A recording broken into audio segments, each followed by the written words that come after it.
Thanks. All right, well, that's it. I work at the Center for Historic Preservation at MTSU. And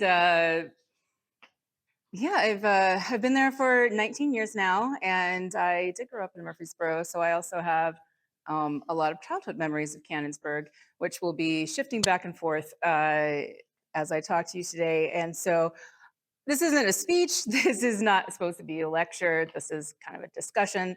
So if you have anything that you'd like to add while I'm talking about different aspects of significance, please feel free to raise your hand and join in. Okay, Cannonsburgh is a bicentennial village. We'll talk a bit more about what that means in a minute. First of all, I want to focus on the why turning 50 is special in the first place. Yes, I'm also turning 50 this year. I'm another bicentennial project of my parents. And, so I don't know why I feel like I need to have a bigger birthday party this year than any other year, but there's just something special about turning a big fat round number. And so I wanted to start off by discussing 50 as, why that means anything.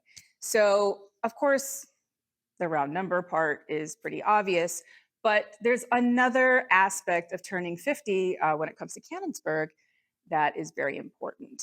And that is 50 years old is the rule of thumb age that something needs to be in order to be eligible for the National Register of Historic Places. It's not an absolute rule. It's a rule of thumb more than anything else. But it's mostly followed. So like if a building reaches 50 years old, you can now consider it apparently historic, which is strange because that means all these ranch houses that you may have grown up in are now considered historic in the same way that we might have considered Victorian houses historic when we were growing up. So if Cannonsburgh is going to want to pursue a nomination to the National Register for Historic Places, then they would now would be the time. Now would be the time.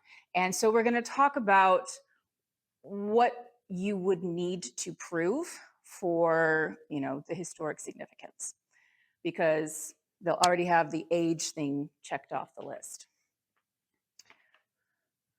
And you can see they've already come up with this really great logo, drawing attention to the fact that they are 50 years old now, and that they're doing 50th anniversaries all this year. So I just think this is a really nice little logo.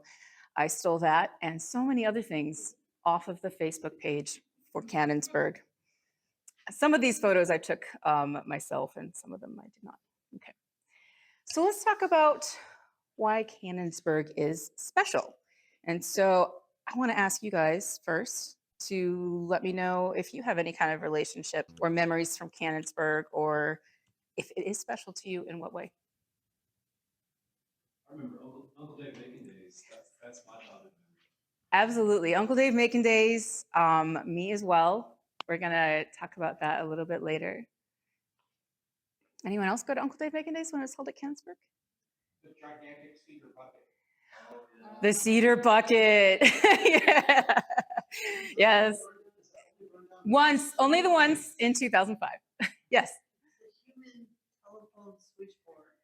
Ah, yes. There's one of the buildings is a telephone operator house, and from the 1930s, and that's very memorable because it has the type of material culture inside that's different from some of the other buildings there. Doctor's office. The doctor's office, yeah, also has different kinds of technology inside. Yes, very memorable, especially if you're a kid and you're like, what did they do with that? The antique cars. The antique cars, yes. I love that big orange garage building. Chapel is a charming place for weddings. It's beautiful. I was just Absolutely. about to say my husband and I were married there. And Oh. his daughter and her husband were married there. So it is very, very special to you for that reason. Oh my goodness. Yeah, that chapel. Oh, that's not one of you. Okay. Is that going to happen periodically? That's fine.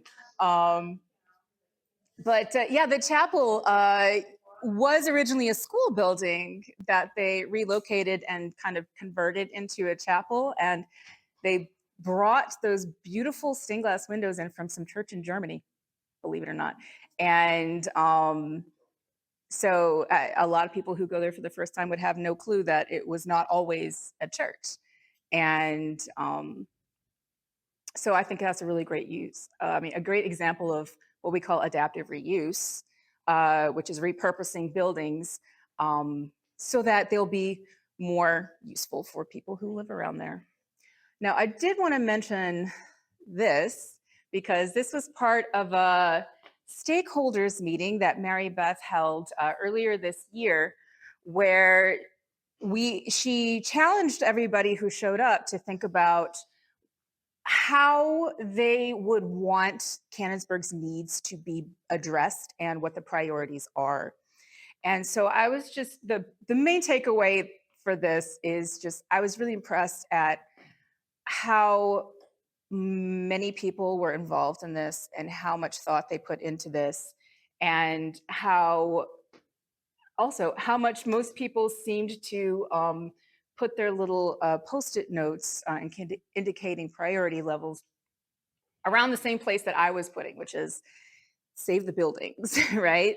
The infrastructure, the facilities. You need to save the material culture that is there in order to actually have a space in which people can act out community, right? It's a place making, but you have to take care of the place first. And so that's kind of why you see these post-it notes clustered towards the top choices, which you might not be able to read that well, but so I made sure to snap pictures of these while they, I'm sure you did too, but I just thought it was really a great way of just proving how relevant and how much people are very insightful in recognizing what Cannonsburgh needs. So it's not just that Cannonsburgh is special, but it has a lot of needs, and so we want to address those.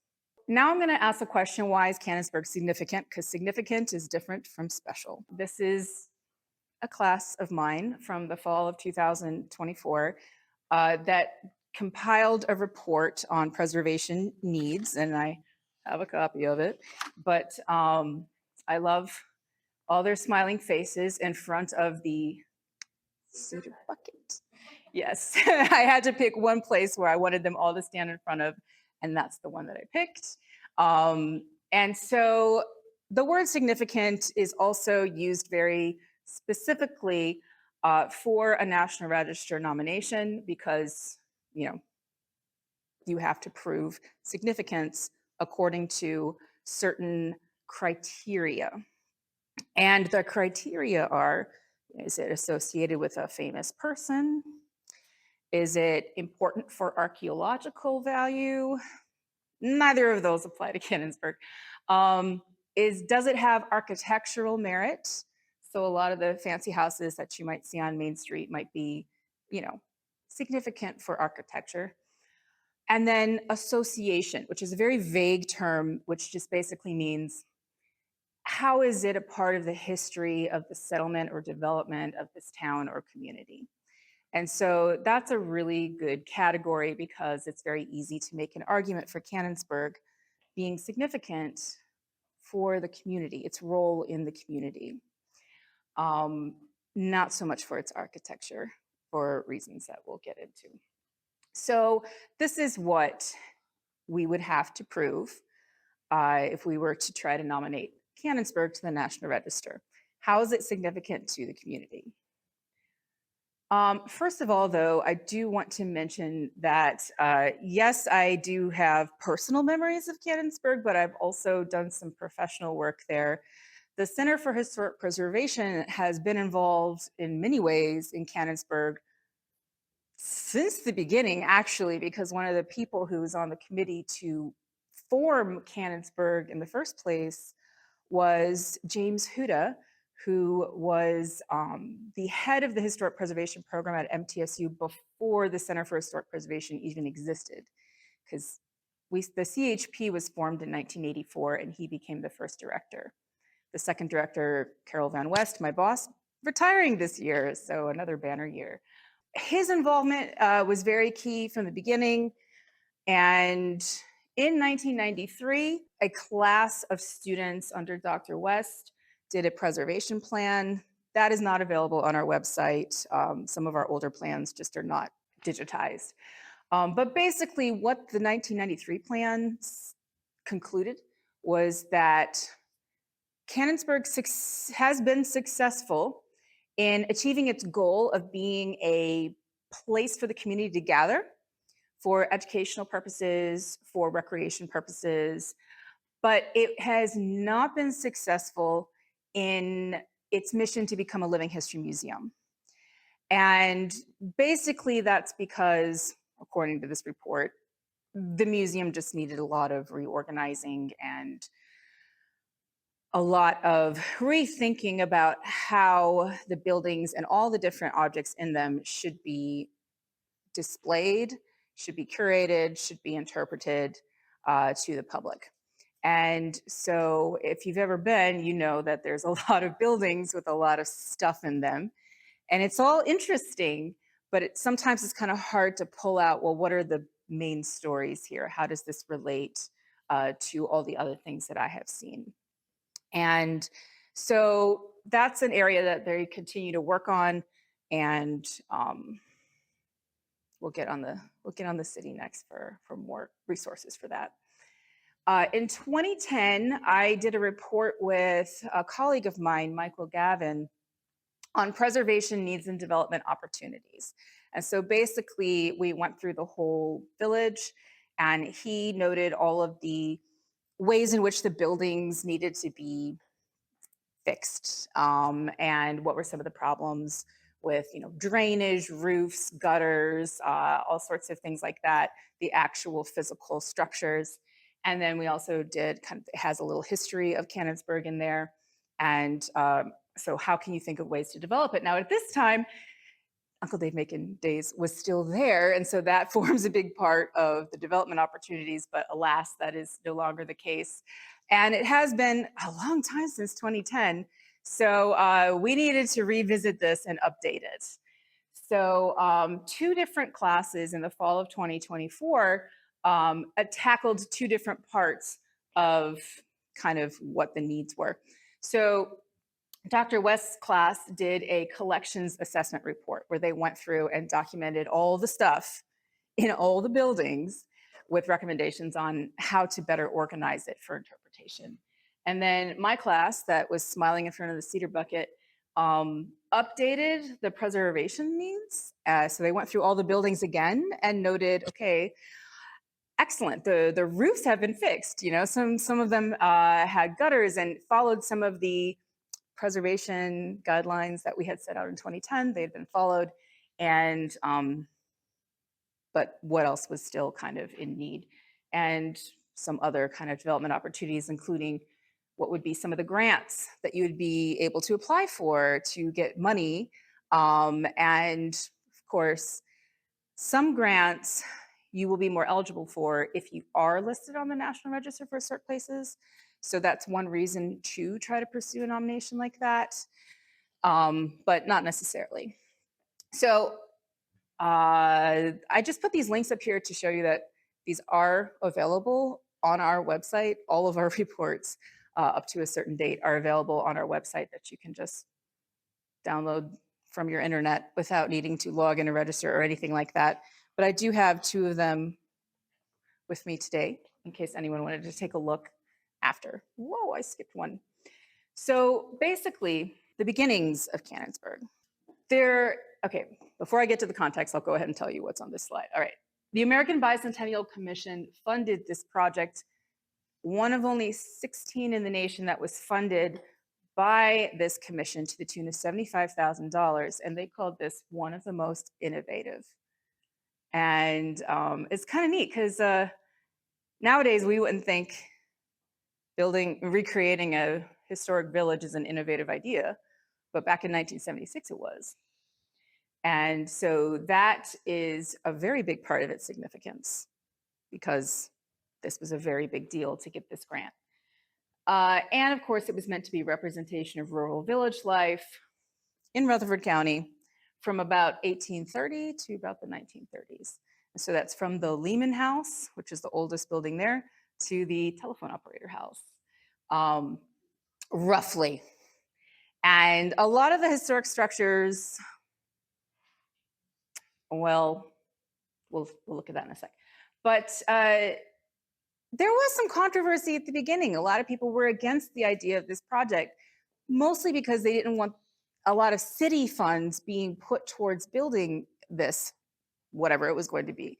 And but the city actually used a community development grant, which is one of those federally funded grants. And then this added more money to that.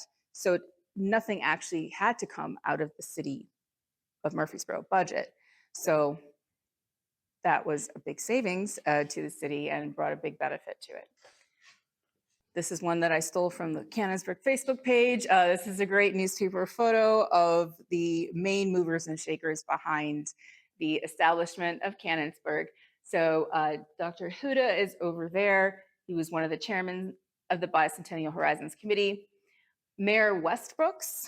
So if you go to the general store, it's got the name Westbrooks over the top. It's because it was named after, he was called the mayor of Cannonsburgh.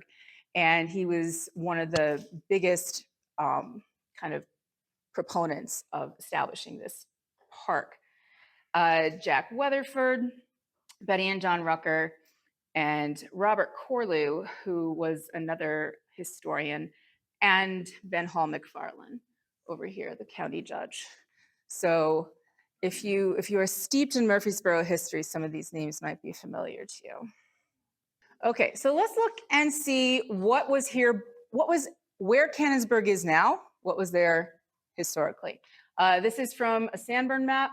So if you imagine, this is the town creek that is now being daylighted. And so this is Sevier Street, this is State Street, this is Walnut, so north is up. And here's the area right here. So it was a big saw and planing and lumber yard. And there was also this cotton warehouse gin area down here and coal shed and yard. We have cedar lumber down here. And believe it or not, there was actually people's residences. D stands for dwelling on these.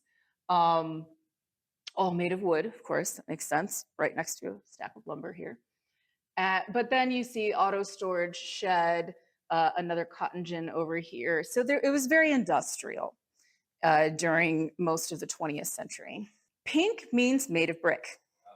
Yellow means made of wood.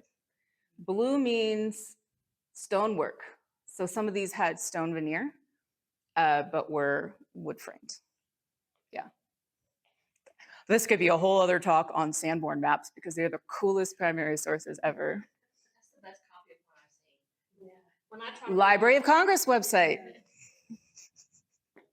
Sorry, I spent all the time on the Library of Congress website. Okay, so here's that same thing, but down south a little bit more. I wanted to show you that just south of that, we have the cedar warehouse here. This is the home of the wooden bucket. So the wooden bucket is there for a reason. The place where it was made in the 1880s was located down there too. And let's look at one more view. This is a close-up of the map that we saw just previously, where we're really getting a close-up view of this area that Cannonsburgh occupies now. And so for a larger context, of course, if you're talking about the 1976 and what was going on in the nation at that time, there was a lot of stuff that happened in the 1960s and 1970s that maybe divided a lot of Americans or brought them together. You had your civil rights movement, you had your women's rights movement, you had your American Indian rights movement, you had your Chicano rights movement, you had the Vietnam War, you had the disgrace of Watergate. There were a lot of things that could make people doubt the spirit of America. And so they really wanted this bicentennial to pull people together and make people feel like they were part of the same country again. And that was behind a lot of these efforts. And so Cannonsburgh, they wanted to create something that would unify and bring people together and create a sense of community. And um, also, this was also a response to during the 1950s and 60s, you had a lot of urban renewal movements where different historic neighborhoods were maybe torn down to create larger transportation corridors. And so Broad Street was laid down where there had been a historic African American neighborhood called the Bottoms, just north of where Cannonsburgh is. There was news that a new interstate development was going to be laid down west of town, and the city planners were like, well, how do we bring people back downtown when everyone's going to want to go to the interstate, which is kind of still a problem today, right? Where's all the development happening near the interstate? How do we bring people downtown? Well, there's a lot of reasons now, and of course, farmers market is one of them. But anyway, so Cannonsburgh was also conceived as a way to refocus people on the historic core of Murfreesboro. All right, so looking at this, I am going to drop over it a Google aerial map of what Cannonsburgh, this is what Cannonsburgh looks like now. So you'll note that this building is the only building that is still there. So that is the cotton warehouse. It holds the museum. It's kind of in the back corner, but I'm sure that if you've ever been to Cannonsburgh, you have been inside this building. So all the other buildings were brought from different parts of Rutherford County, Smyrna, MTSU, Eagleville, and reconstructed here. Or I think in some places there are a couple replicas. So the buildings themselves are not significant in and of themselves because relocating buildings tends to knock out National Register eligibility. But the fact that they were all brought together and established here, it's almost like we're saying the buildings were born in 1976, forget about how old they were before then. So they are now old enough because of that. But keep your eye on the warehouse. I'm going to show you again. There it is on the Sanborn map, that big long pink building. And it's there because the railroad tracks went right by it. And this is what it looks like inside. And that is also what it looked like inside in 1976. So this museum is 50 years old. It is itself a museum piece. And as you know, things need to be updated from time to time. Usually you would like it to be more often than every 50 years, but better late than never. And of course, I kind of like the fact that it looks just like my childhood memories. Like this dugout canoe was always something that I remembered, and then all of this agricultural mess in the back. All right, but this building, don't worry. Look, there's Mary Beth.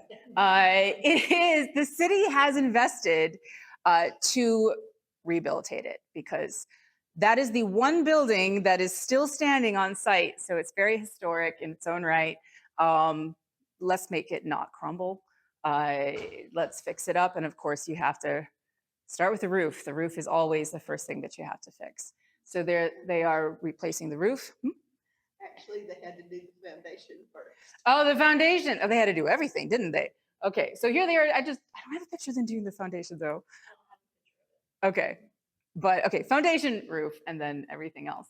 But yeah, you can tell that it's an older style brick building because it's got these different kind of runner lines through it, the different kind of bond where the bricks were facing a different direction. So here we have, this is, in addition to the city's investment, Cannonsburgh also received a grant from the Tennessee Historical Commission. And so there they are holding the big check from the Tennessee State Museum, excuse me. So, because Debbie works at the Tennessee State Museum, that's Debbie Shaw Platzmeyer. All right. And I'm blanking. Can you please remind me what his name is? He's not there anymore. Okay, so it was okay for me to forget his name. Sorry. He was there at that time. Mary Beth, of course, is still there. All right, and this is good because one of the things that my students noticed in their report last year was that this building had a lot of preservation needs. And so that's just kind of showing you. I'm not saying that the contractors followed our guide. No, these are just students. They're not professionals yet, but it was recognized by everybody. That's what needed to happen. So that's getting fixed. This is really, really cool. This is one of the first drawings before it was built of what it should look like. And so I think it's interesting to look and see what the original vision was, because it doesn't look quite the same what they actually ended up making. And one of them is, look, the cedar bucket was supposed to be right out here on Front Street as a way to kind of bring people in, right? I mean, if I saw a giant cedar bucket, I'd pull off into that parking lot. Totally work on me. This is still there. This is still parking. This is a field. And actually, from 1989 to 1999, this is where the main that field in front of the visitor center, that's where the main activities of Uncle Dave Bacon Days took place. But then it just got too big and they had to move it to this field over here. And then during COVID, it just kind of went away, and now it's at Hot Springs, and sad. Anyway, but so there's a pond in the middle.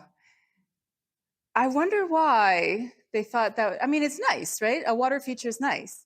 But I wonder kind of why they wanted to put that there and why they decided to not put that there. But you can see it was supposed to be fed by a little channel that they were going to dig from Lytle Creek. Now, the rechanneling of Town Creek is something that they did do, and that was a very big part of the project. And of course, creating Cannonsburgh in this former rundown industrial zone, which of course was just south of a historically Black neighborhood that had just been torn down for the building of Broad Street. They wanted to beautify it too. They were like, this is a kind of an eyesore. We need to fix this part of town. So it's also part of this kind of urban renewal idea. And so for better drainage, or I'm not entirely sure my hydraulics right now, they re-channeled Town Creek. And this is indeed where it runs today. But you can see it used to be a little bit up north of there. But here's the cotton warehouse. And I think there was a cotton gin that was there that ended up getting torn down later. But you can see that some of the buildings are pretty much following this basic idea of a layout that they had planned from the beginning. So it's kind of different, but also very similar. And if you want another look at that map, that's on the Cannonsburgh Facebook page. So when we reassessed all of these buildings in both 2010 and 2024, there are buildings there that belong to Cannonsburgh, and Cannonsburgh belongs to the city of Murfreesboro, and it is run by the Parks and Rec Department. But there are also some buildings that are not owned by Cannonsburgh, and so we just focused on the ones that were. So that's why we have all of these, not just buildings, but also structures like the windmill. So all these other buildings and structures are not, correct me if I'm wrong, owned by Cannonsburgh. Yeah, all of them except the gas station. Okay, right. The McKnight House, right? Because you used to have your thing there. Okay, well, these are things that we did not assess. The gas station is owned by the Antique Automobile Club, but so it's just that the JCs use that building then. We own it. Okay, so I'm sorry, my bad. So they do own these, but these have they weren't assessed for various reasons, and but like there's agricultural equipment shelters. Those house an equipment collection that was actually part of the very beginning of Cannonsburgh. Dr. Omri Rollins from the MTSU Agriculture Department was instrumental in creating that. The blacksmith shop, which of course is used by Rutherford County Blacksmith Association, we just did not assess those because they have slightly different management.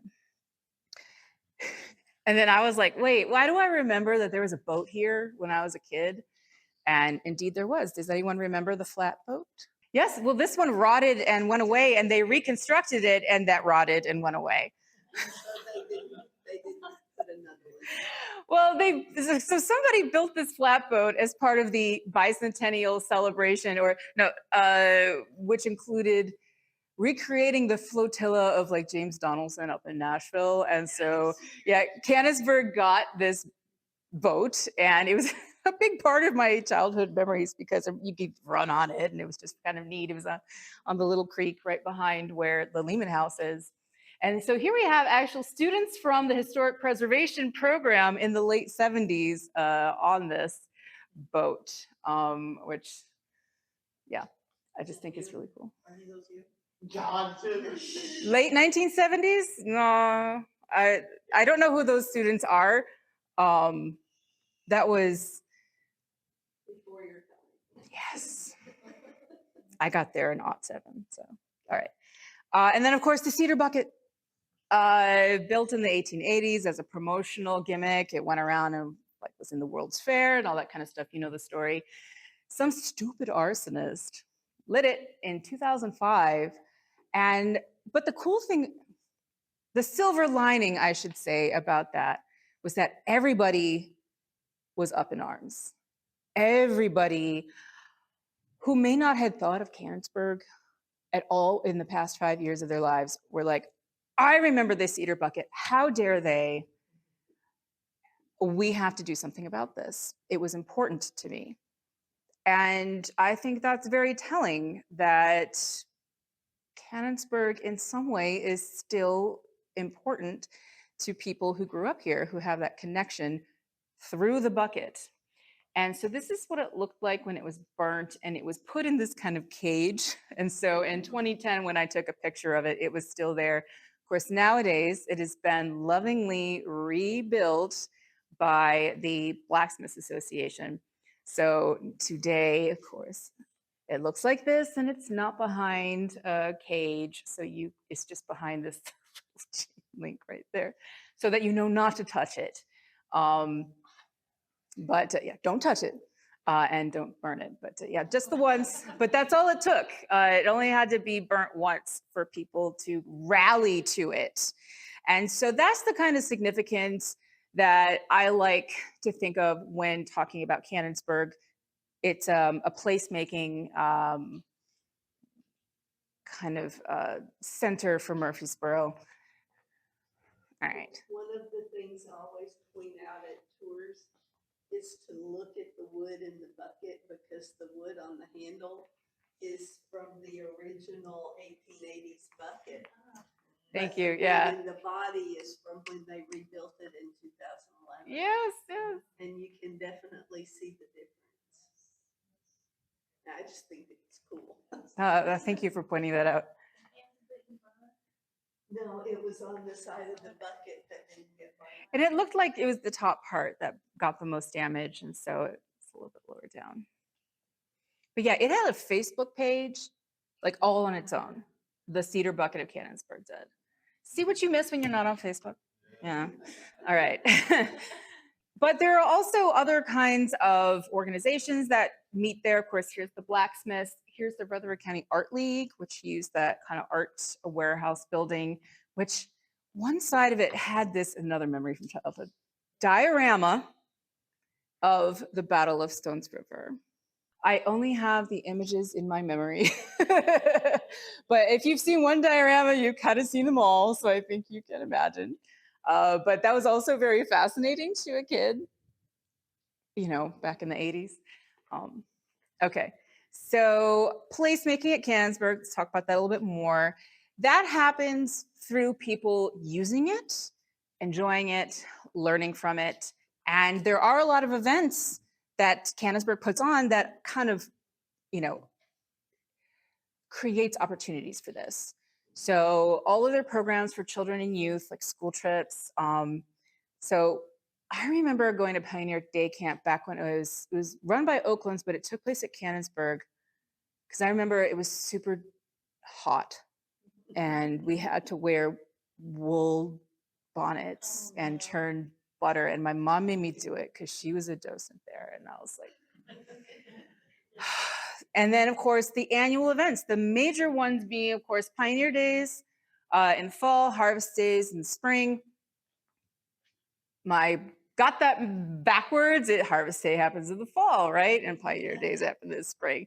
Fiber Days also, and there's a whole bunch of other events. There's like Bible readathon. There's the Christmas lights, just Christmas programming as well. And there are a lot of different opportunities. Of course, a lot of it involves music.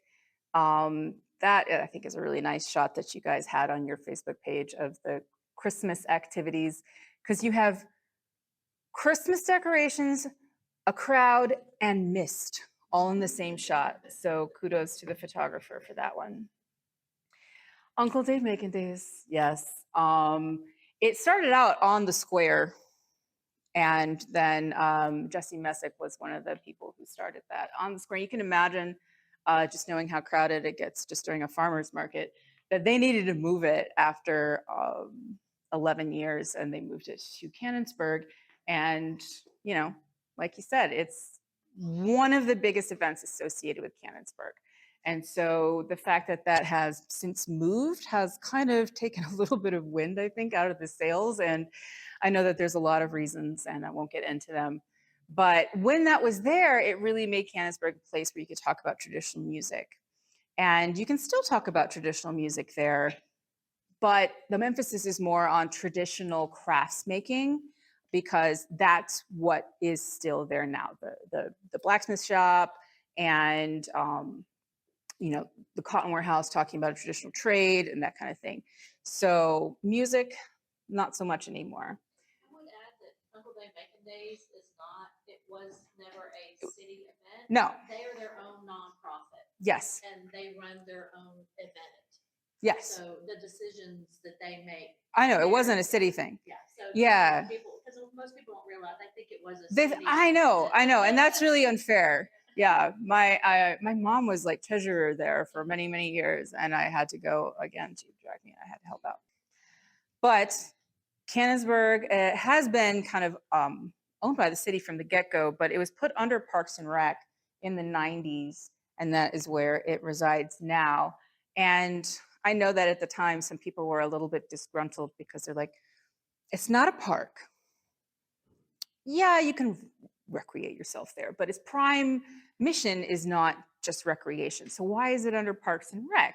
But we don't have a museums and education department in the Murfreesboro city government. So this was like the closest spot to put it. And so for years, it didn't receive as much attention as some of the other parks. And so that actually led to some deferred maintenance. But luckily that's being addressed right now in ways more robust than previously. Also, but another cool thing, I know that we mentioned this daylighting of Town Creek project.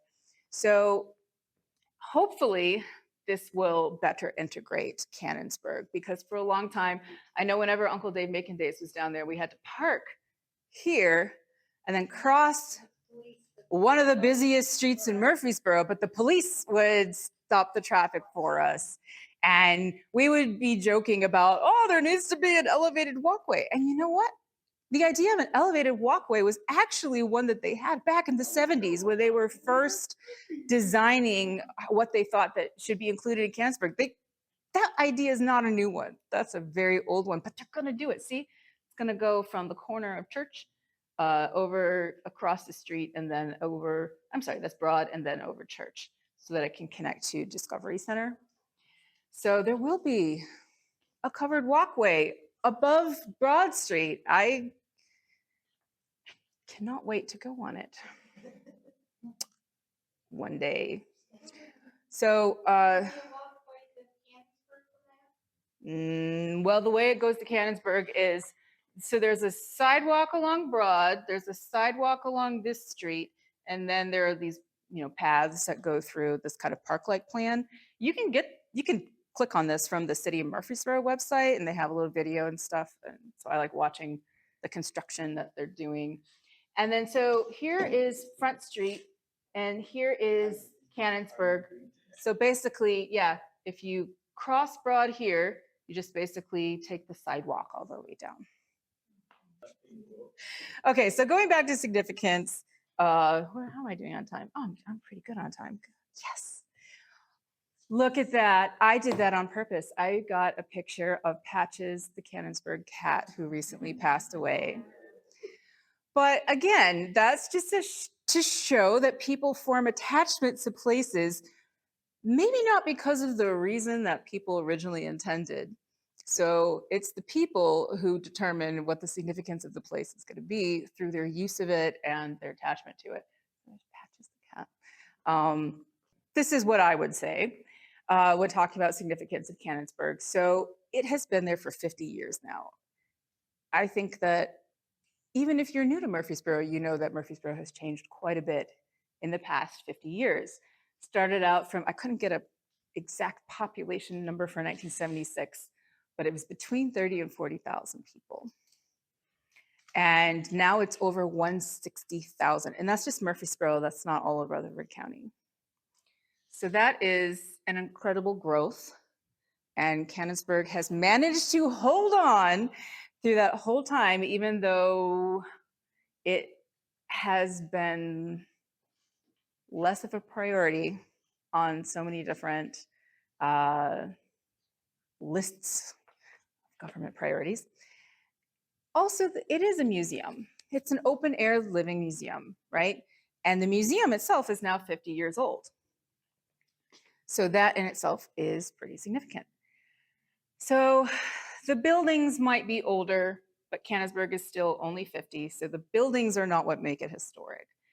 The placemaking where you experience the history and the community building there, that's what makes it significant, in my opinion, in my professional opinion, I guess. Okay, so if you want to participate in celebrating the 50 years, Mary Beth is going to tell you about that, but I will mention June 26, 1976 was the date that they did the groundbreaking ceremony. So this is 50 years on the nose. And would you like to tell them more about it?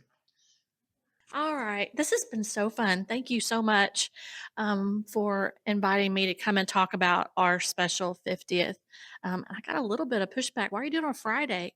Because it is exactly 50 years. So, we have tried to plan some fun and unique activities for our 50th anniversary.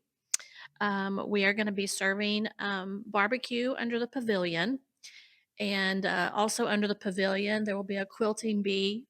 One of the local quilting guilds will be there. If you want to sit down and quilt a little bit, they will show you how. And the topper that they're using is one that it's an old one that we had found that was undocumented. So the people who come on our 50th will help us quilt it, and then we will be able to hang it up and say that it was quilted on our 50th anniversary.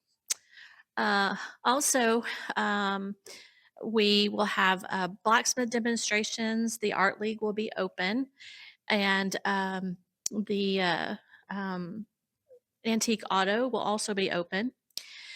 We have a steam engine demonstration, one that's very similar to the one that we have on the property that actually works, will be coming and they will be demonstrating on it. We have youth from the Cultural Arts Department perform Murfreesboro that will be in the buildings to share information about the buildings with you. There is also an exhibit, actually opens this Tuesday, that is in the JC's building through the end of August. And Dr. John Vile, who is Dean of the Honors College at MTSU, is a collector of memorabilia on the anniversaries of the Declaration of Independence through the years. So his collection will be on display, and he will be in there the exhibit will be open during the 50th anniversary. So that will be fun to go in and see and get you thinking about, especially our 250th for America. Also, she mentioned the Haynes Museum, and the Haynes Museum has been closed for just over 5 years for renovation work. And through funding from the city and several grants, we have done structural work, a new roof, new lighting, um, And we have done a lot of work inside, restoration work inside. And we are going to reopen the building on our 50th anniversary. So it's been a while since the public has been able to go in and see it. And we're really excited to share it with all of you. We'll also have bluegrass music in the gazebo and southern gospel music in the Williamson Chapel. So there is also some music there for you to enjoy. Everything is free, and we hope that you'll grab a friend and come celebrate our 50th with us. Does anybody have any questions?